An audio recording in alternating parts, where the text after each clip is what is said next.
Okay, so my name is Rebecca Donsky.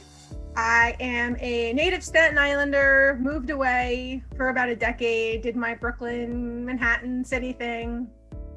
And then I had a son in 2016, quit my job to become a stay-at-home mom. And the first year was really hard. He didn't sleep. He was a happy not sleeper, but he was not a sleeper nonetheless. My mom swears that he used to kick his legs up and down in his crib to stay awake. And yeah, it was miserable. So I actually ended up hiring somebody who was not certified to help us push through when he was about 1 year old. And she got the job done enough where I could start processing what needed to be done. And I kind of finished up with my own research and talked to the pediatrician a bunch. And I'm the one who finished the job. So I said to myself, well, I have been looking for a new career. I love customer service. I used to be a public librarian. So customer service is right up my alley, empathy, creating bonds with people, doing research, working with children. These are all things right in my wheelhouse. So I looked into it. And in 2018, I finished my certification to become a children's sleep consultant. So I wasn't even sure what that entailed myself. And so I did some Googling like everybody else. And I found a number of programs. And after 16 weeks of, I would say, graduate level education, I was certified as a sleep consultant. I had to do 3 pro bono cases, very closely monitored. And it's given me a community, it's given me new friends on top of a new career.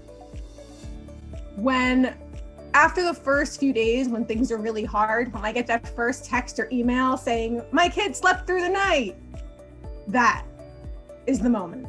Because I've had to convince a lot of parents that it's healthy, not neglect. And when they push through to the other side, it's like night and day. It is night and day, literally. The one thing I like about working for myself, one of the things I like about working for myself is I can put as much time or as little time as I have into the business. So I was a children's librarian for several years, and then I was a branch manager. Obviously, working with children and families, you get to see children individually develop. You get to work with kids at all different ages. You get to meet all different kinds of parents, all different shapes, sizes, and colors of families.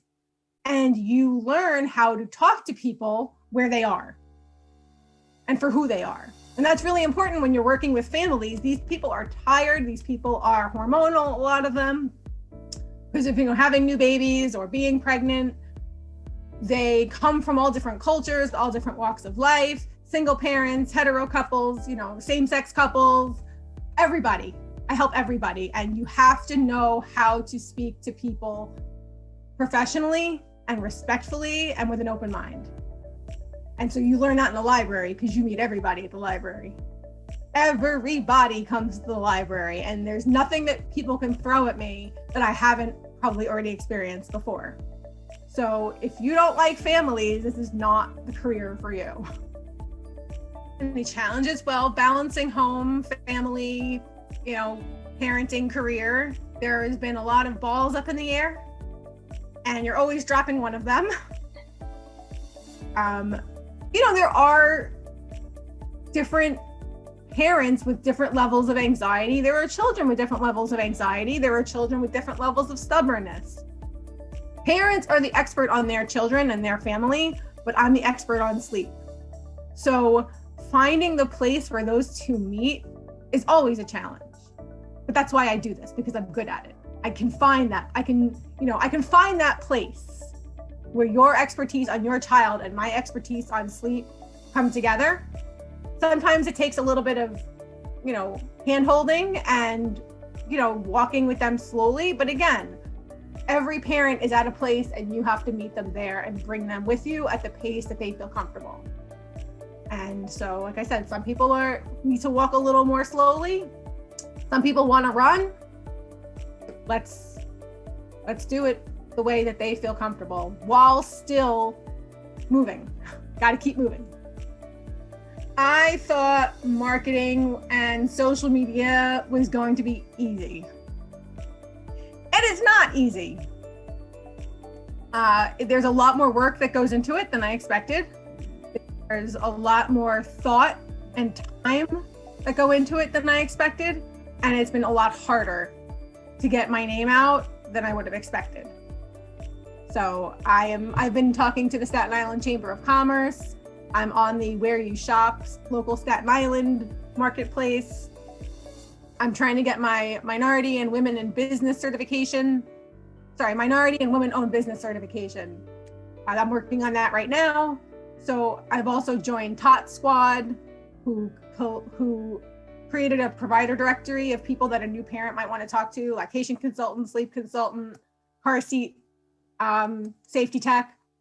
So I am trying to outsource a lot of that marketing. And so that's part of it, just getting my name out there. Hey, this is my company. Hey, this is me. So what advice would you give to someone who is interested in starting their own business and going on their own? Like, definitely do it. Definitely start your own business. There's enough work out there for everybody. You know, obviously there's not just one doctor and there's not just one lawyer. So if you want to make custom tumblers or, you know, bake things or provide a service, do it. There's plenty of space, but do your research. Find out who your competitors are and what they're doing. Take your time when you look into banks, credit cards, websites. Don't rush. I wasted a lot of time and I wasted a lot of money rushing. And that, do make a checklist and go step by step. Because there's a lot of things to be done. You can be super easily overwhelmed. Take your time, go step by step. Don't be afraid to ask for help. Look for resources, look for small business associations that can help you. Don't do it by yourself. I wish I had asked for help sooner.